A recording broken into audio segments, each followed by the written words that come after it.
In this episode, we interviewed Dan Corless about his experience going through multiple consulting firms, starting with Deloitte and ending most recently as a principal at Oliver Wyman.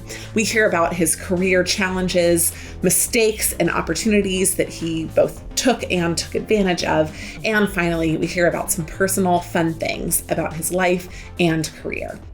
So our interaction with Dan began, I actually am hesitant to say the number of years because I think it was 5 years ago, but it may have been more than that, even 6 or longer. 7 at this Okay. point. Yeah, I know.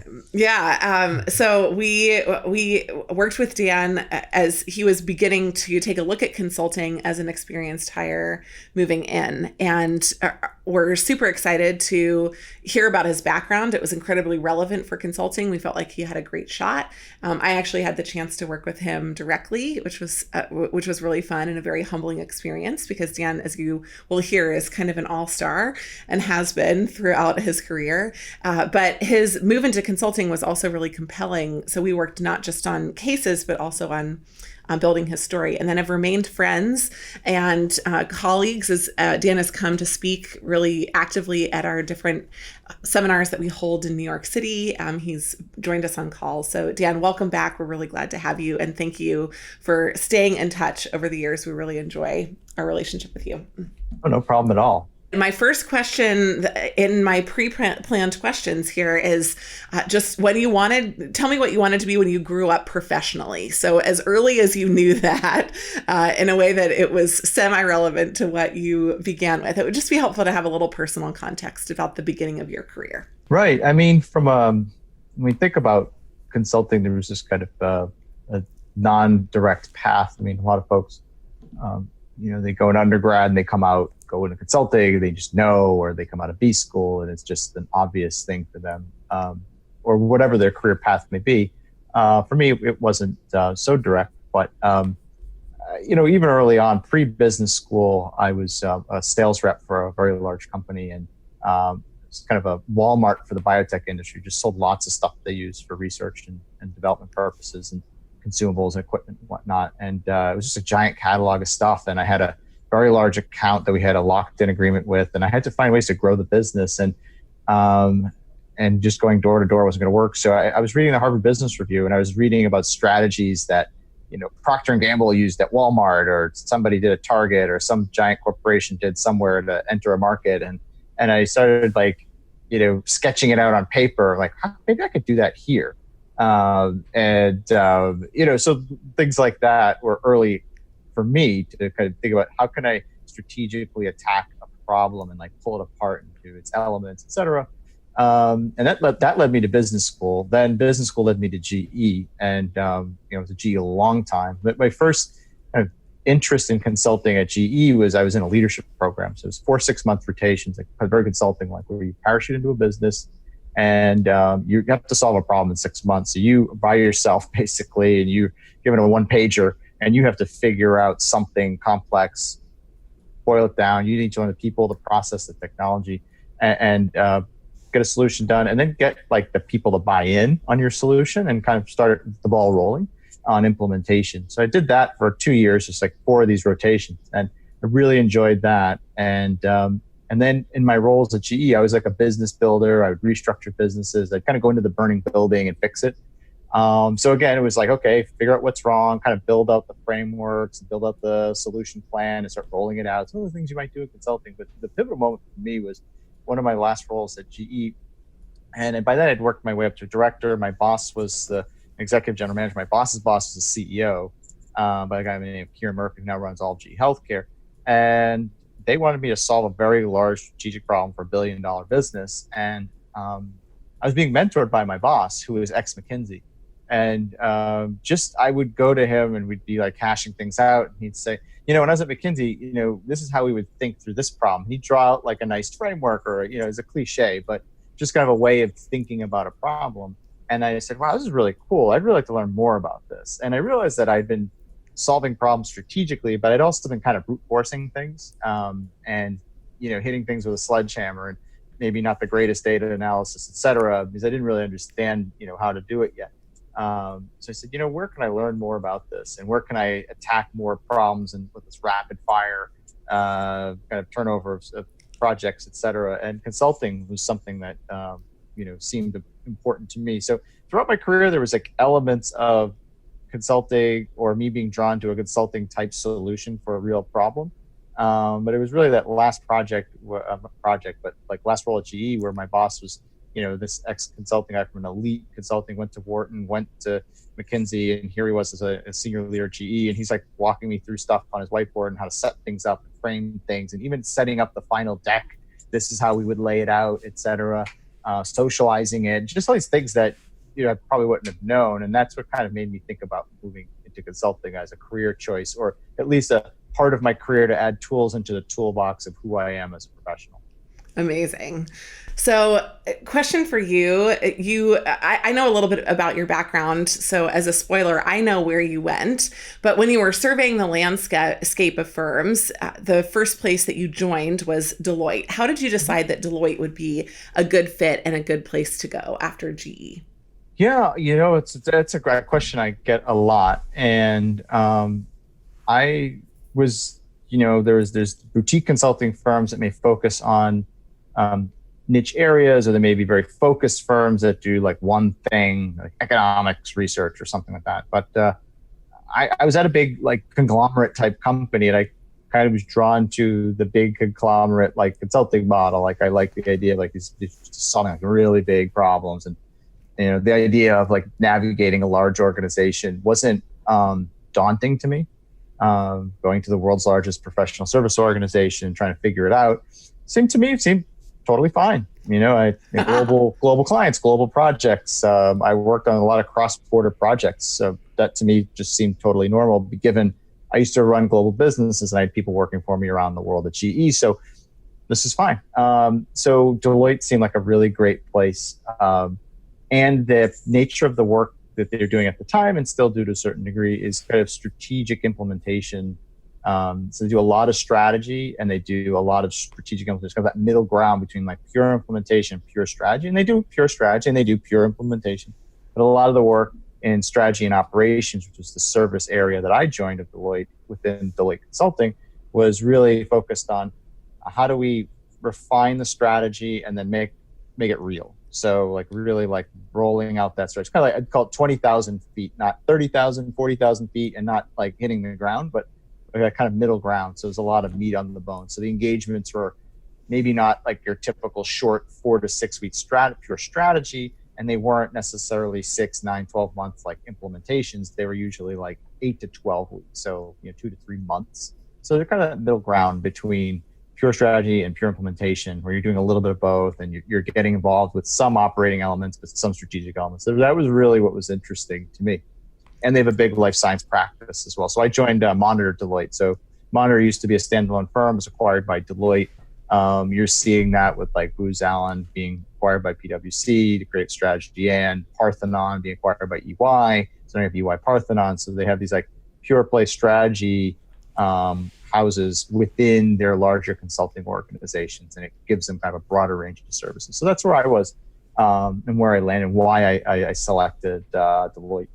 Now, I'm going to linger on Deloitte just a little bit because it was your first place that you landed. So it was the freshest consulting experience that you had. Can you just talk a little bit about your application process and your interview process to get into Deloitte, and how easy you felt that was compared to what you needed to do to get into GE, and kind of how your experience had been in a large conglomerate? Yeah, I mean, so GE was like, they came to campus. So I actually did the campus recruiting route with GE. They came to campus. I had a very specific background for GE. GE required 5 years of commercial experience, either consulting or some kind of sales and marketing kind of commercial background. So 5 years, which most B school students don't have. A lot of B school students have 3, maybe 4 years experience. So you wouldn't even be considered unless you had 5. So I had 5.25 years or something like that. But so you need to have experience and progression in the career. So you had maybe a sales rep and then a senior sales rep, or consultant, senior consultant, et cetera. And you need to be at one of their target schools.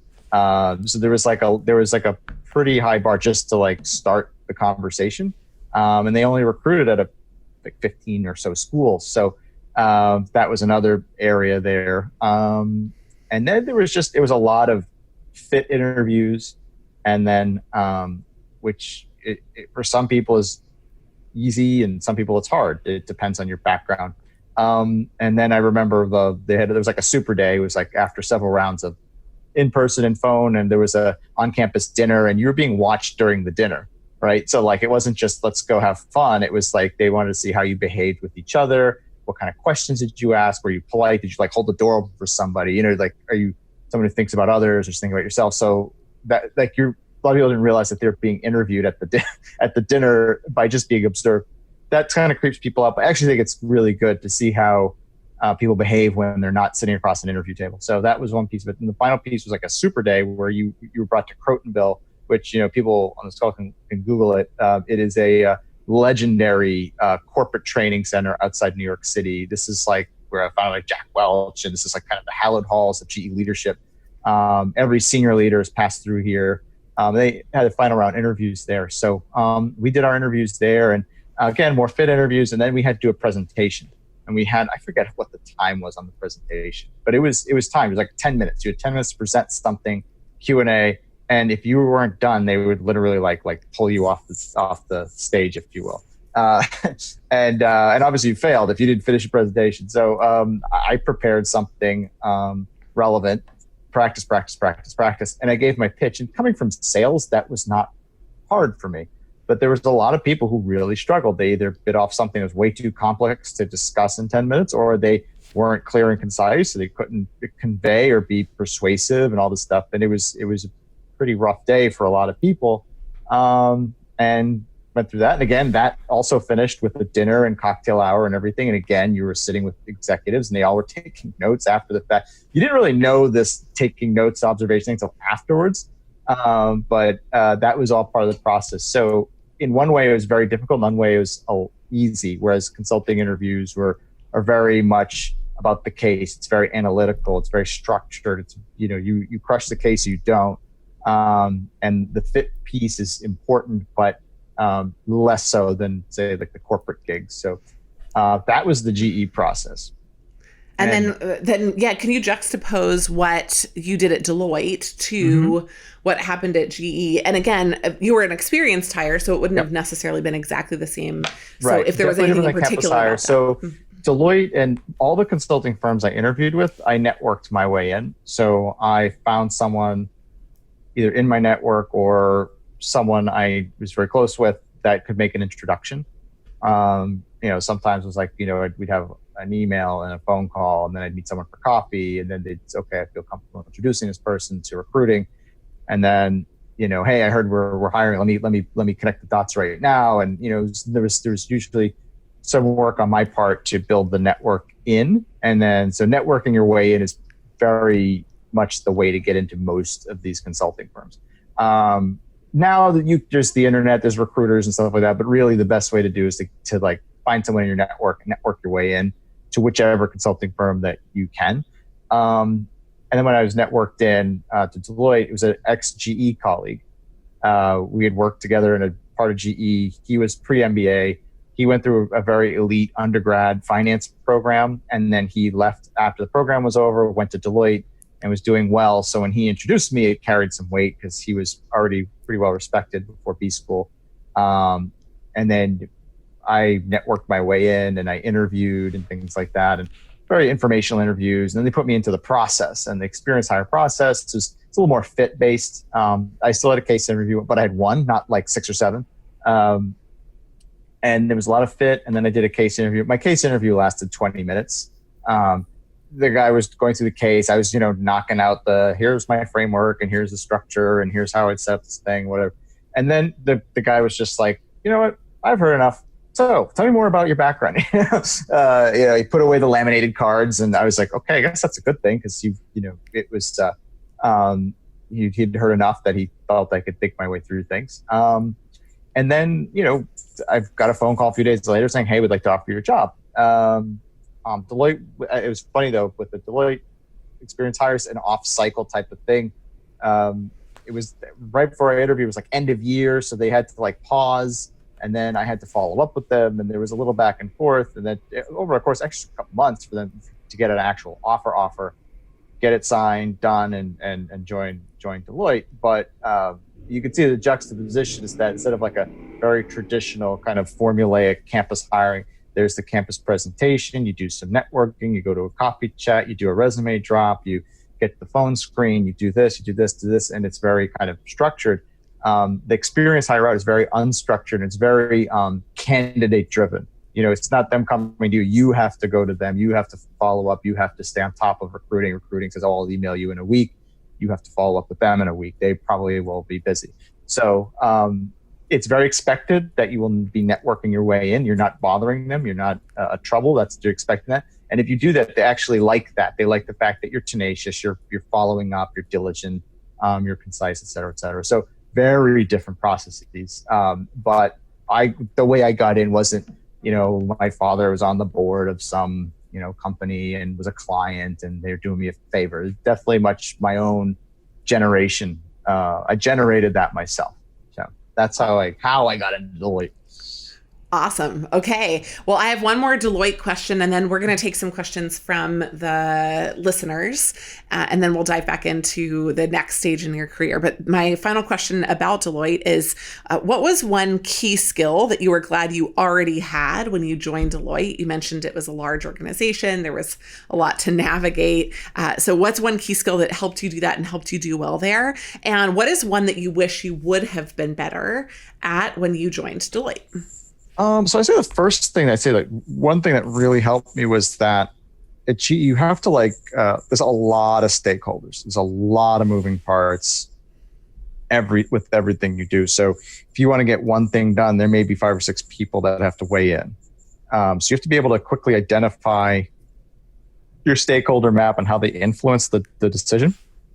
That's one thing that I had. Another thing was, really understanding that, not only a stakeholder map, but what are the pieces and parts? There's a lot of noise. At GE, there's a lot of noise, and you had to be able to get rid of the noise and get down to those couple of things. And when you're in such a large global organization, there's a lot of things that influence what you're doing. So, for example, I almost missed my number one quarter because of the Russian incursion into Crimea. I don't know if you remember that from 5-6 years ago.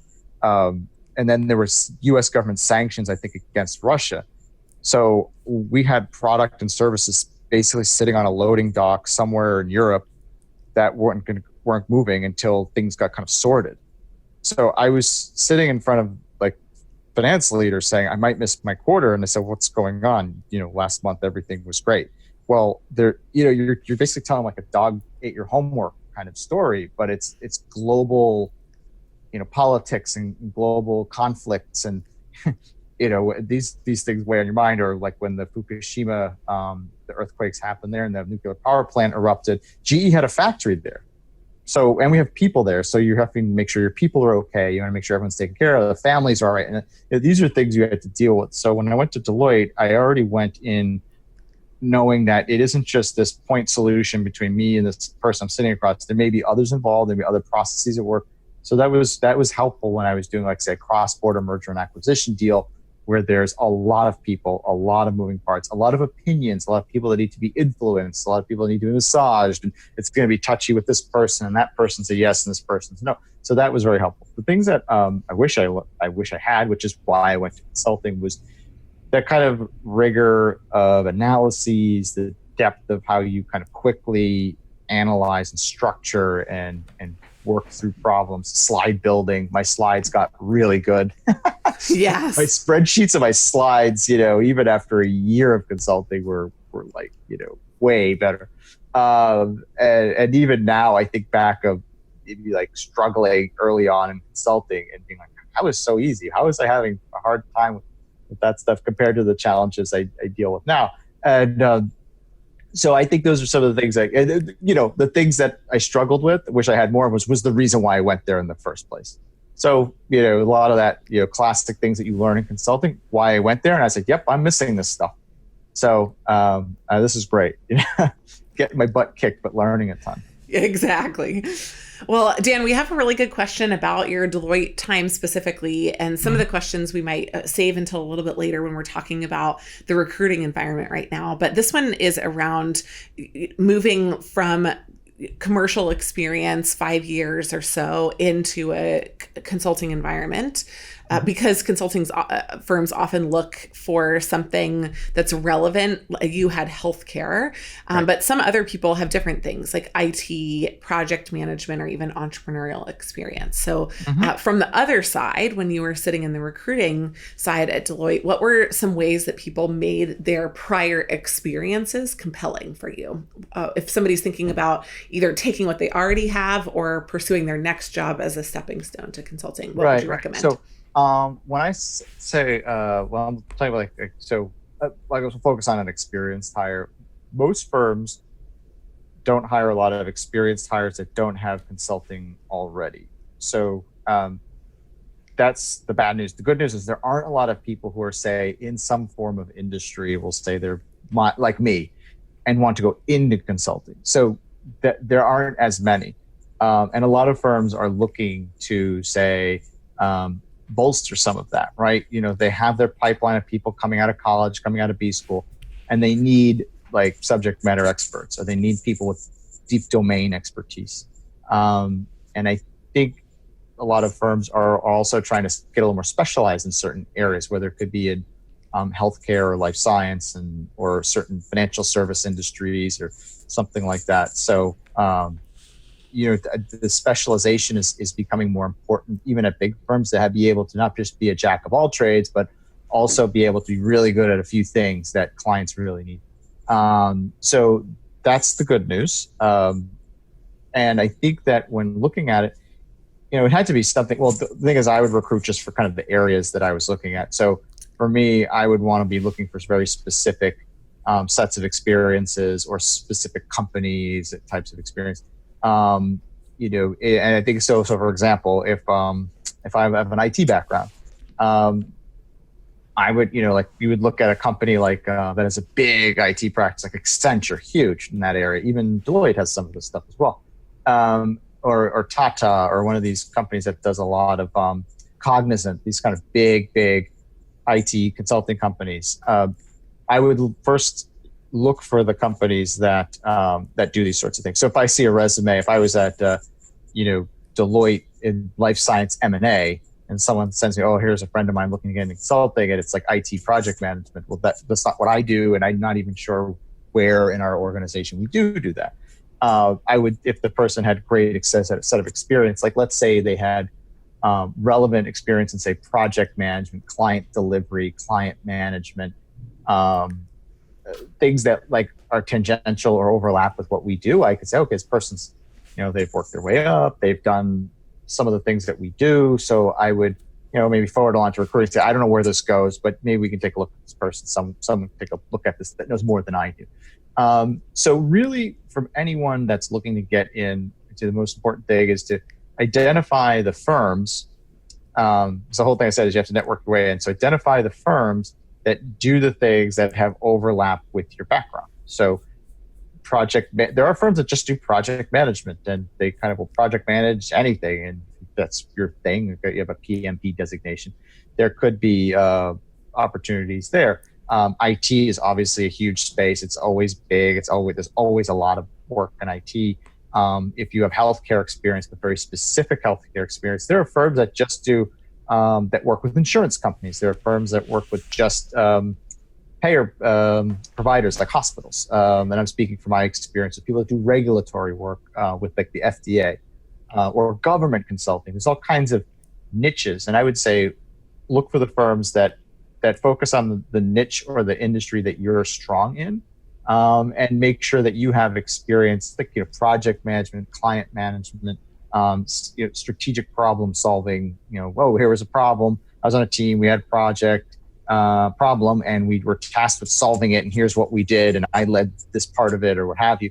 Something that sounds like a consulting project. So those are the things I would suggest. If you have it, great. If you don't have it, this stuff exists in every company. You find stuff like side projects and things that people are working on. Look around. Ask your boss, ask your boss's boss, what kind of side project you can work on. It might just be an extra hour a day, but those kind of extra projects could give you the experience set that make you more compelling to move into consulting, because they're going to want to see something in you that says that you're already kind of doing stuff that we do, and you can make the transition. So I think that's important. Well, Dan, speaking of niche firms that are more focused on specific things, I want to talk now about your transition out of Deloitte. The next place that you went was to Quintiles IMS, which does have a very specific focus. Can you explain why you went there and what your favorite thing was about working there? Yeah, I mean, one of the interesting things about Quintiles IMS is they just do pharmaceutical forecasting consulting work. So helping big pharmaceutical companies figure out where to place their bets. So should I invest in this drug area, this type of therapy, invest in this company? And they need to kind of forecast the revenues into the future. So if we pay X amount of dollars, what kind of a return will we get? And over how long? How competitive is the space? All that kind of good stuff. And IMS Consulting, which I joined, had just merged with a company called Quintiles, which is a contract research organization, which also did some consulting as well.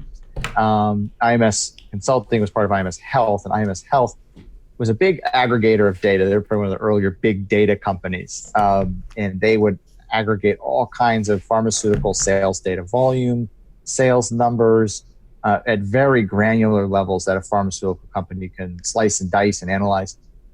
Even sales rep activity and territory density, all this kind of stuff that they held. And as a consulting arm, we had access to this like huge mine of data, and we would pull on that data and just analyze it and provide answers to our clients. I got a lot of great M&A experience at Deloitte, and I wanted to get more into how do pharmaceutical companies think through placing bets and making decisions on where to invest and why and whatnot. And basically, that's all IMS Consulting was doing at the time.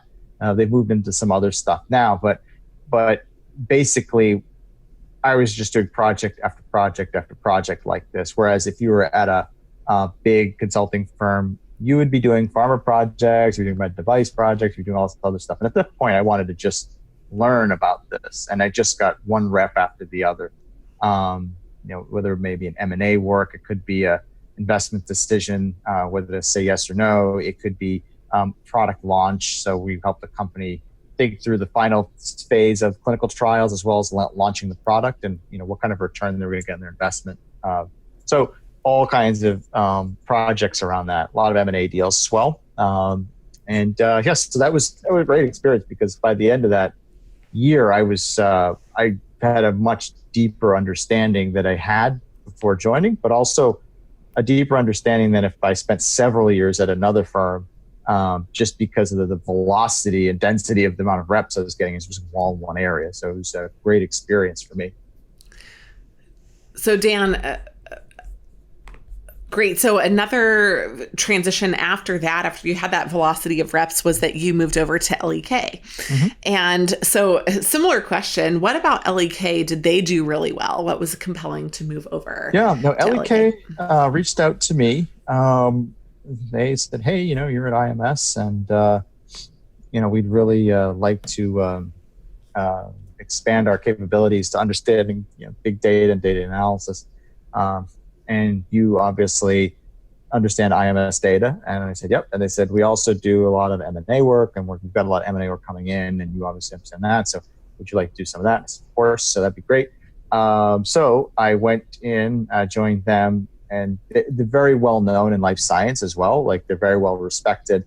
They're very well known in early clinical R&D type supporting consulting, understanding what to do with your early development products, as well as stuff that's in the early parts of the FDA clinical trials. They're very good at that. They're also very good at rare disease. LEK really understands these like small oddball diseases that a lot of people are investing in. And it just takes a special toolkit really to think through these problems. So they're just excellent at some of these things. And they also did medical devices. They did equipment and diagnostics. They did all kinds of services and contract manufacturing, all kinds of something. I said, wow, so I could take this to a bigger platform. Also, the other piece to that was that as an engagement manager at LEK, you did more than an engagement manager at other firms. You were really taking on what we consider maybe more of a senior manager type roles. So most managers manage one project, one set of team doing their work streams. At LEK, you managed two projects, and underneath that was a post MBA consultant that ran the team day to day. So you were getting much more senior level experience, and you got more involved in the selling process. So it was actually a great opportunity to kind of, even though my title didn't change, I actually was taking almost more of an elevated role. So it was exciting to be able to just do tons and tons of M&A work and get more exposure to leading multiple projects at the same time. Well, speaking of more senior roles and partner, I want to spend about 5 minutes talking about your time at Oliver Wyman. And then we're going to open up to more of the career-oriented questions, which I know a lot of people have. And there are questions ranging from, how is COVID affecting what you perceive as the current recruiting environment to very specific, like, what about me? What can I do in this particular situation? So we'll cover as many of those as we can.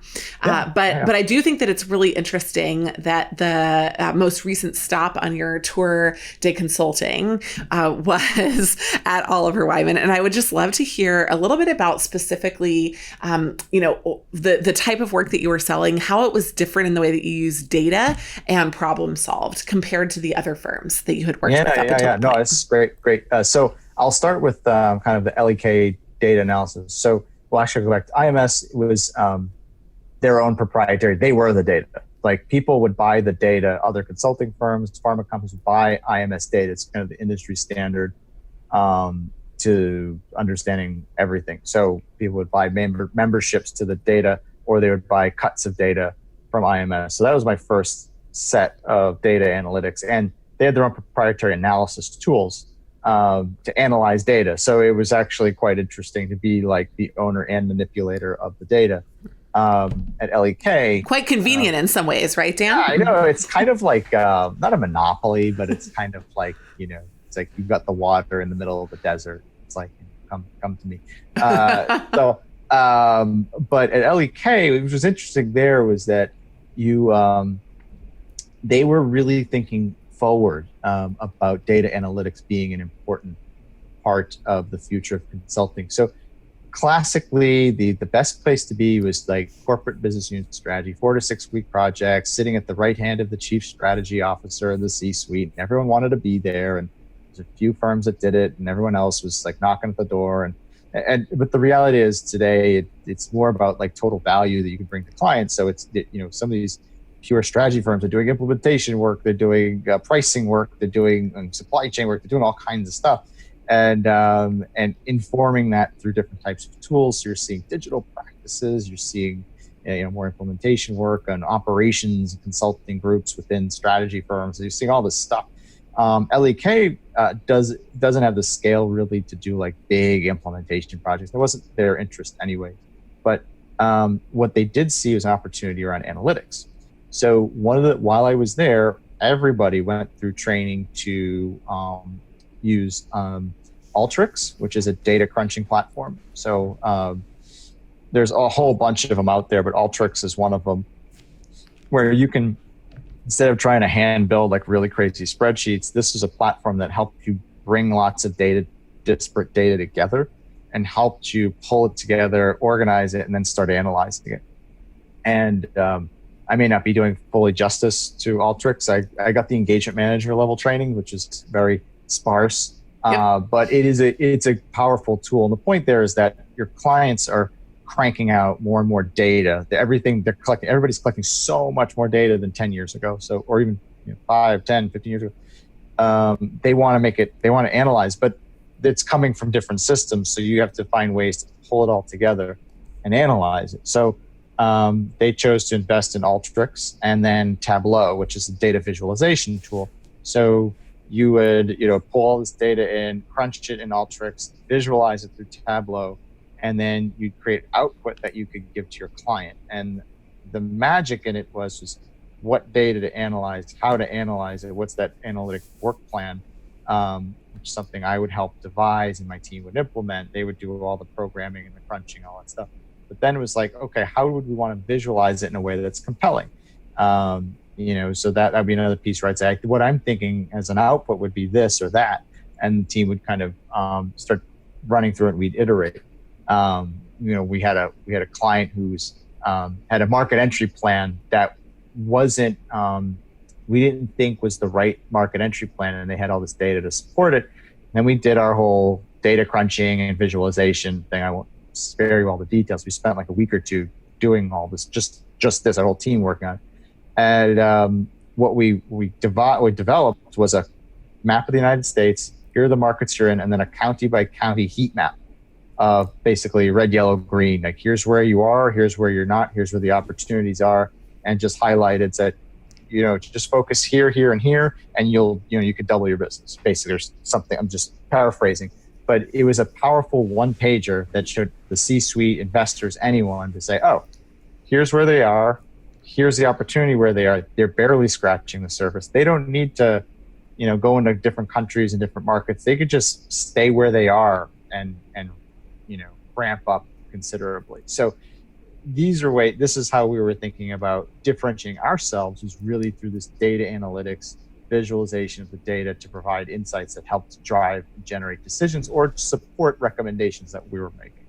So that's the difference right between those differences. And then at OW, they had really done, they do a lot of work with, OW does a lot of work with airlines and banks. And that's not my area at all, but there's as you know, airlines generate a lot of data, banks generate a lot of data, and definitely they want to analyze as well. And a lot of it's consumer facing data, sometimes it's operational data. So you had people programming, consultants, just generalist consultants programming in C, programming very complex Excel models, whether, all these different, programming SQL, et cetera, and generating these very complex models that would provide output that would generate insight.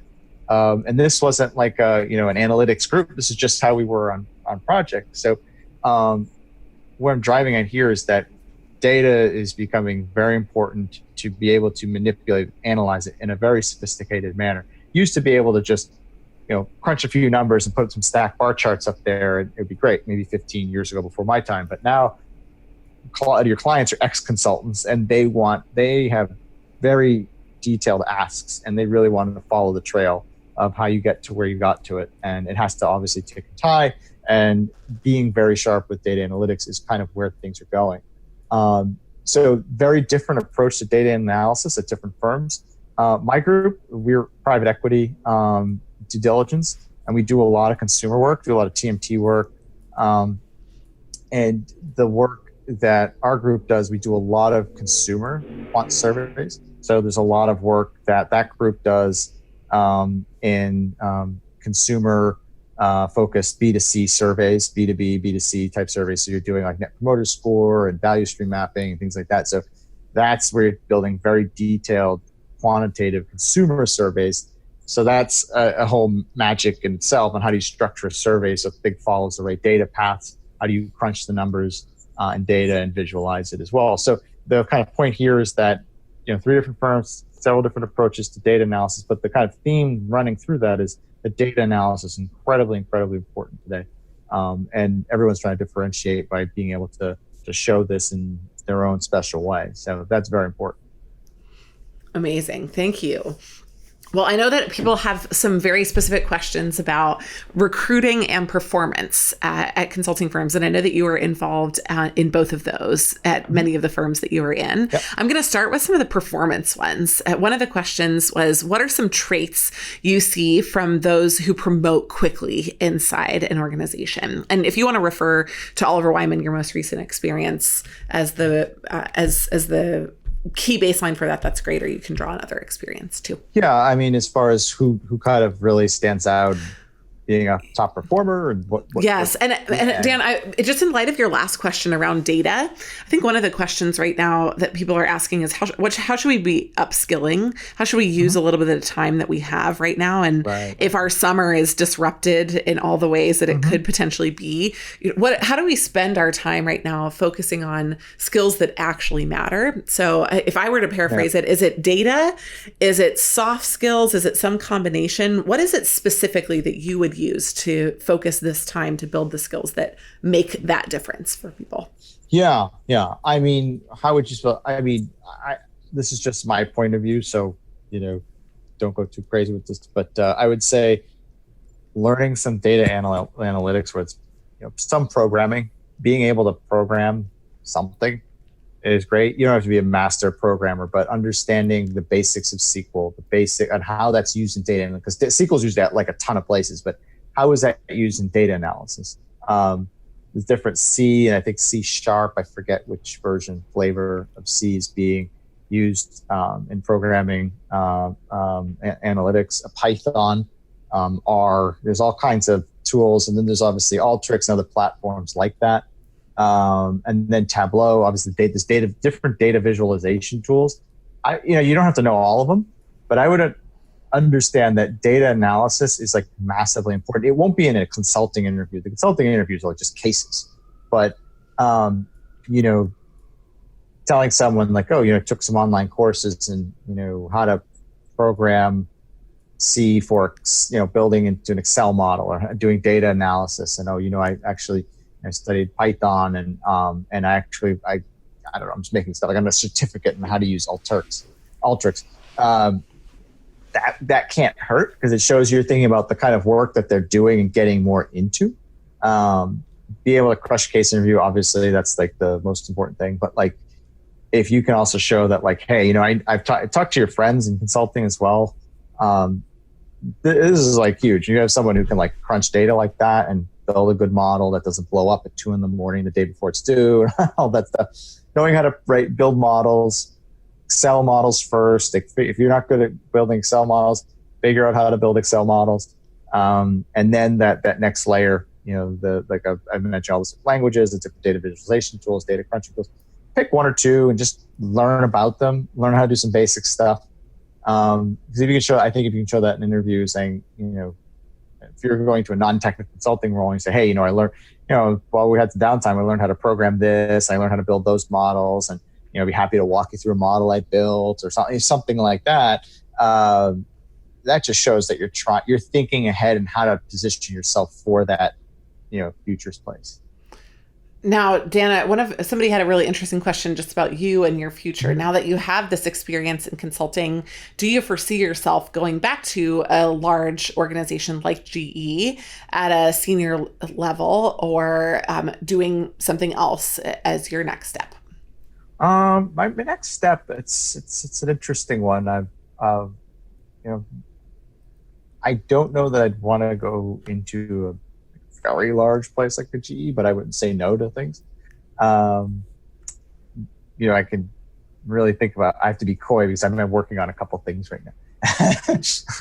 Fair. But you don't have to disclose anything, but just tell us where your mindset is in terms of what you would and wouldn't do, or, sometimes too much, Dan. So we're interested in. So I'm looking at a very senior consulting role, helping lead a practice area at a fairly well-known consulting firm, which is going to be vague there. And also looking at a very interesting role in industry. So just to give you an idea of what I'm looking at, just to kind of leave those there. Well, great. There's definitely things that I'm pursuing as opportunities. Let me ask another question related to that, because I'm sure it may affect what you're thinking about doing now. From a macro economy perspective, you can see a lot of things in the consulting world. What do you expect to see in recruiting in the consulting realm and project sales in the consulting realm in the next 6 to 12 months versus some of the problems that you think industry will be solving in that same period of time? I mean, there's areas like healthcare and life science and other types of things that are just booming right now. From a sales, project sales perspective, there's certain industries that are doing really well. There are areas where, I don't know anyone in, like, say, aviation or travel and leisure consulting, but I can imagine that's a terrible place to be right now. However, there are probably firms that have a good reputation for crisis management in their respective industries. They're probably busy, so they probably canceled all their projects or they put some on hold. But they're probably saying, okay, we need to figure out how to get through this, and then how do we, build is going to be a big thing. But to be honest, a lot of companies are saying like, we don't know what the next 3 to 6 months going to be like, but we didn't have the economy didn't crater because we built the economy's growth on a house of cards. It's built on solid quarter over quarter earnings, profits, growth, new product introduction, successfully competing in marketplaces. I mean, it's built on good stuff. And I think the market will get back to that, but it's going to take some time. So I think some companies are saying, listen, we may freeze hiring, we may slow down a few of our projects, but we need to keep staying the course. Because the fear is that this isn't like right now, that if this isn't something that's going to be sustained for multiple years, that it's going to be a problem where if you're not ready to go, the market's going to leave you behind. Every market, every industry is hyper competitive. If you take your foot off the gas because you're afraid of some Great Depression that's coming and it doesn't happen, and your competitors, maybe took their foot off gas a tiny bit, but instead of going 100 miles an hour, they stayed at like 70, 75, and you went down to 25 miles an hour or stopped, they're going to be that much farther down the road. So the work is still happening, and I think people are going to say, okay, how do we adapt and plan for crises in the future? Maybe not a pandemic virus, but maybe there's, I don't know, some weather event or something, some massive tornadoes that knock out Texas oil refineries and sends the global oil market through the ceiling. So, there could be some other kind of dislocation. How do we plan for that? How do we plan for this for the future? What's business going to look like in the future? So I think those are where you're going to see the opportunity. So I think the consulting industry hasn't stopped. And I think it may have paused in some areas, but I think some other areas are heating up. And I think it's actually a great time for consulting because nobody saw this coming. So I think they're going to say, okay, how do we plan to keep going during a crisis? How do we keep our teams working? How do we keep our businesses running? How do we keep things going? And they may be able to, they're needing consulting for that as well. So I kind of see like there may be a lot of pausing going on. If you look at hiring, obviously pausing on hiring, things like that. Maybe they're not going to move into the new office that they were going to move into. But as far as servicing their clients, they're going to do everything they can. So some of the nature of the work may have changed a little bit. There may be a pause in some projects, but some clients are saying, listen, I'm planning the next 3 to 5 years. Like this may slow down a little bit, but we're still doing that big merger with that company. We're still launching those products. We're still doing things. So they have to keep moving. There's only so much pausing they can do. Hopefully that answers the question. That's great. Dan, I have one final question for you just to honor your time. And thank you so much for joining us today and sharing from your experience. This is a two-parter question because people asked two different versions of really the same question. One is, I come from largely entrepreneurial experience, not that kind of like perfect corporate experience that you were talking about before. Yep. And one is I came from a PhD background, so I'm an advanced degree candidate. What are the skills or experiences that they should be focusing on when networking with or pushing in for their first roles in consulting? Right. So kind of an earlier point around niching. Something I tell entrepreneurs, like you want to you can't be everything to everybody. You have to figure out what is your brand, if you will. And I think people need to think about what their brand is. If you're an entrepreneur and you've built businesses up, if you're going to say a Deloitte and going to their, working on Fortune 100 or Fortune 50 clients, there may be a challenge there. But I would say if you identify for an entrepreneur, if you identify practices or firms that have practice areas that focus on growth and innovation, that's compelling for someone with an entrepreneurial mindset who says, I built companies, I started companies. Ideally, you'd be doing it in the same industry that you were already in. I'd say, so whatever it is you're an entrepreneur in, find the firms that have some innovation side to it in the industry you're in.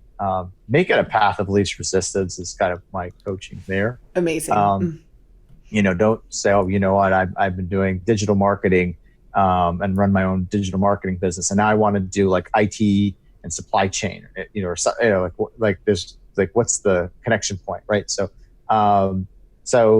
there's there's growth areas in a lot of consulting firms, innovation areas, et cetera. Some firms, that's all they do is innovation and stuff like that. So try to find a place that that hits your sweet spot in like the industry as well as your experience set from an entrepreneurial standpoint. The entrepreneurial one's a little bit tougher. I mean, because it's a harder one to like put a box around, and consultants like things that are, you can put onto like a 2x2 or something like that. Yes, but we do. That's the thing is that, again, find a firm that has like an innovation mindset. And no, startups and innovative companies don't like small innovative companies, not large innovative companies. The small companies, they don't have budget for consulting firms, and startups don't have consulting budgets. So where you just find yourself is like companies that like, hey, we help companies innovate, and grow and things like that. And as an entrepreneur, that's what you're doing. So you have to be able to prove you've done it in like a very organized way. The kind of like the way I used to do things by brute force isn't like probably the way a consulting firm is going to do it. So we say like, oh, here's how I thought about the problems. Here's how I broke them down. Here's how I solve the problem and then implement it. And I think that's very compelling because companies at all sizes sometimes need help cracking the nut on innovation and growth. So the second part was around PhDs. This is actually a PhD is actually a great entry point. Now, assuming the PhD isn't from 15 years ago and you're not doing anything with the PhD, but if you have a technical PhD, there's a lot of firms that have entry points for people with a technical PhD. So say you've had a PhD and you've done postdoc work, or you've done a PhD level job somewhere. Most firms have an entry point for people with PhDs, some kind of technical track that intersects with the generalist consulting track. So for example, Deloitte and LEK both had what was called life science specialist. I forget, I actually can't remember what the Deloitte term was, but LEK, they had a life science specialist. They'd take someone who was PhD plus postdoc or whatever experience, or med school, plus, maybe they'd been a practicing physician or not, sometimes right out of med school or research, and they would go into the life science specialist program. So you had to have a PhD or a medical degree. That was the requirement. And you spent 2 years as a subject matter expert on life science projects. And you were the person they went to help you figure out the technical parts of the project, speak to physicians, et cetera. And then after 2 years, you were promoted to consultant, which is actually the first job you get out of B school as a consultant at LEK. So then they'd be a consultant for 2 years, then become an EM. And once they become a consultant, now they're on the consulting track. But those 2 years are used for them to, one, add tons of value as the PhD, but also have them learn consulting. So after the 2 years, they can basically run projects on their own, and they know how to build really good PowerPoint slides and all that kind of stuff, but they still have that science set. So if you are a PhD, like listening to this, based on what you're doing, if you're in a role that doesn't really lend itself to a kind of consulting kind of work, see if you can get into projects where you are doing project work. Like we wanted to analyze something, we need to solve something. The executive team wanted help with something, so I joined on this team. Again, side projects doesn't have to be a full-time job, but I'd say side projects help. So after the course of a year, you do 2 or 3 projects. That gives some meat on the bones, and identify firms that have that PhD track. Or and a lot of the career pages will say this. So find a firm that does work in your space that you think might hire PhDs. They're always looking for people like this because there's just not a lot of people who come out of like strong PhD programs and then want to do consulting work right out of a PhD program. Because up to this point, they've been in school so long, they want to do other things. They don't want to maybe go into consulting or do other stuff. So definitely a track. You just have to make sure you're finding the firm and the practice area, and make sure that your background is calibrated for that. But it's not hard at all. I don't think so. I just think you just got to make sure you're finding the right home for you to be able to do that work. So hopefully that answers that part of the question. Dan, one final question for you. In 30 seconds or less, what is your top career advice for people who are maybe a couple of years behind where you are at the moment? Okay, so first thing is understand why you want to be a consultant, why you want to do consulting. Is it because consulting looks glamorous or cool or prestigious?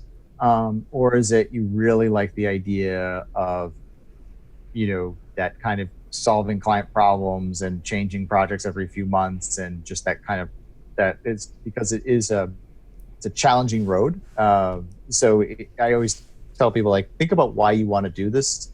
does it make sense for your career? Because if you're not in consulting, you could be building your career somewhere else, right? So you could, in say 5 years, you do 5 years of consulting, 3 years of consulting, you could be building that skill set in industry or somewhere else. So you don't absolutely have to be in consulting. Is it going to help you get to the next rung in the ladder or wherever place you want to be? So first, try to really think deeply around that. Is this the right move for me? Is it the right move now? What am I going to be able to add? What am I going to contribute, right? Because you're going to have to contribute something to these firms. And then how am I going to get some benefit out? And will that get me to where I want to be? So, some people will be doing digital work, and then they go to a consulting firm. There's a name brand in digital consulting. And then they leave that and they go to, I don't know, Google or Facebook or something like that, or a tech firm in more of a strategic product management role. If the answer was, I would never have gotten there without consulting, then that's great. That's why I went to B school. The role I got at GE, I would never have even known about the job unless I went to B school. So answer that question. And then the next thing is do I have the right skill set? What do I need to do? And if the yes is all across the board to this point, now it's targeting firms where you will be successful getting into. Don't just look at the glossy, fancy names. Just find places where if this is something you want to do. Find the firms that do what you want to do. Start building that plan to get in, right? So day one's the job. I would have to have a job offer. You work backwards. I would have to pass through interviews, which means case interviews, which is hiring Jenny and her firm. Getting to interview process, getting to recruiting, getting introduced, networking my way into people who can get me introduced. So follow that process, build that process map out. It's going to take 6 months to a year, but building yourself up, making sure you're doing this for the right reasons, getting the experience set, tailoring your background story so that it fits, and then the networking plan, and then obviously the prep plan. And and my selling piece here for Jenny and her team is obviously I'm not going to get commission for this call, but you really do not want to underestimate case interviews. They are very weird. They're hard. And I was a biology major in undergrad, and I went through organic chemistry and physics and all kind of nasty stuff. They're very hard in their own way, and they're very unique. You don't do case interviews anywhere else in your life. So if you're going to do this and you find out you're going to start interviewing, you need to, I prepped for a couple months because I was way out of school at this point. If you're right out of school, these aren't that hard. They are hard. So really, really just have these absolutely nailed. I mean, because if you do not nail these interviews, you're going to have a hard time. So you come in as an experienced hire, maybe this background, I don't know. You crush the case interviews, you have a very good shot at getting it. So that's my final piece there. Make sure it's right for you. Make sure you tailor yourself to fit the experiences that you may need that overlap. Set that plan in motion, identify the firms, and really structure your approach to getting in and be persistent, and you'll get in. I'm not special. Like I said, I don't know board members of consulting firms. My father isn't the CEO of a client. I had no special nepotistic favors. It was just my own diligence and hard work. So anyone can do it. Just make sure it's right for you, and then just go get it. Amazing. Dan, with that, I will thank you so much for joining us today. And we appreciate you, Dan. We appreciate the journey that you've been through. And we're so grateful for the wisdom that you shared today. Thanks again. Hey, no problem. And thank you so much, Jane, for having me on. You guys do great work, and I would not be where I am without you guys. So thanks again, and always happy to help, and hope all you have a great day, and stay safe, everyone.